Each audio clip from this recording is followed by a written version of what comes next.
Եվ առհասարակ, եթե զուտ ցույցերի տեսանկյունից ենք նայում, վերջին տարիներին ցույցերը Իրանում ուղղակի պարբերական բնույթ են ունեցել։ Տարբերվել է դրանց ուժգնությունը, բայց դրանք եղել են, կարելի ասել, գրեթե ամեն օր։ Օրինակ եղել են լոկալ բնույթի, ինչ-որ խնդրի շրջանակներում, ենթադրենք ջրի խնդիր,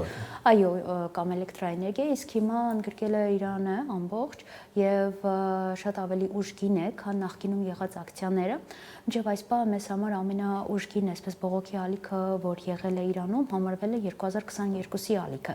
ընդ որում 22-ի ցույցերը դեռևս իրենց տևողությամբ, դրանք տևել են 3 ամիս, շարունակում են լինել առաջատարը, բայց այս ցույցերից էլ դեռ այսպես հստակ ինֆորմացիա չունենք, չգիտենք դեռ արդյոք վերջացել են, թե դեռ ընթացքի մեջ են ու դեռ կտևեն, օրինակ, չգիտեմ,